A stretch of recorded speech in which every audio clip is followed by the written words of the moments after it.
وقت ہماری سب سے بڑی پونجی ہے. ہماری زندگی کا 1 منٹ تو چھوڑ دیجیے، ہماری زندگی کا گزرا ہوا 1 سیکنڈ بھی واپس لوٹ کے آنے والا نہیں.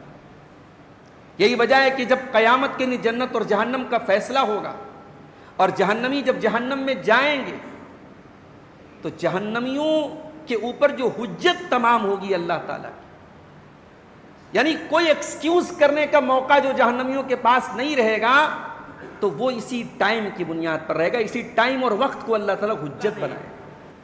اپنی نعمتوں کا بیان شروع کیا ہے دن اور رات سے، کہ یہ دن اور رات کا آنا جانا، یہ جو ٹائم ہے، یہ جو سمے ہے، یہ جو وقت ہے، یہ اللہ کی بہت بڑی نعمت ہے.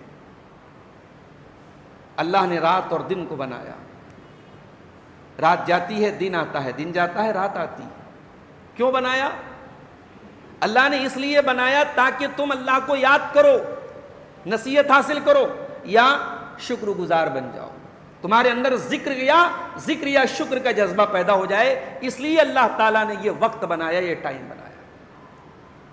تو میرے بھائیوں، ٹائم جو ہوتا ہے یہ بڑی قیمتی چیز ہوتی ہے. اور اللہ کی نظر میں ٹائم کتنا قیمتی ہے اس کا اندازہ آپ اس سے لگائیں کہ اللہ تعالیٰ نے قرآن کریم میں مختلف اوقات کی قسم کھائی.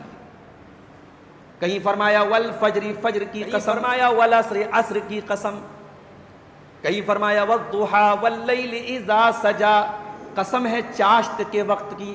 چاشت کا وقت سورج کے نکلنے کے کچھ دیر کے بعد جو وقت ہوتا ہے. واللیل اذا سجا، قسم ہے رات کی جبکہ وہ چھا جائے. واللیل اذا یغشا، قسم ہے رات کی جب وہ چھا جائے. والنہار اذا تجلی، قسم ہے دن کی جب وہ روشن ہو جائے. تو یہ مختلف اوقات ہیں، مختلف ٹائمز ہیں جن کی اللہ نے قسم کھائی. اللہ تعالیٰ بلا وجہ کسی کی قسم نہیں کھاتا. اللہ جس چیز کی قسم کھاتا ہے وہ چیز اپنے آپ میں بہت اہم ہوتی ہے. لیکن قابل غور بات یہ ہے کہ اللہ تعالیٰ نے قرآن کریم میں جہاں پر بھی اپنی نعمتوں کا تذکرہ کیا ہے، وہاں اللہ تعالیٰ نے ایک چیز کو ہائی لائٹ کیا ہے کہ ہم نے تمہارے لیے رات اور دن بنائے. قرآن کریم کی جو آیت میں نے آپ کے سامنے پڑھی ہے سورہ ابراہیم کی یہ آیت ہے. آئیے ذرا اس آیت کریمہ کے ترجمے پر غور کرتے ہیں. اللہ نے فرمایا وَسَخَّرَ لَكُمُ الشَّمْسَ وَالْقَمَرَ دَائِبَيْنِ، اللہ نے تمہارے لیے سورج اور چاند کو مسخر کیا، تمہارے کنٹرول میں کیا.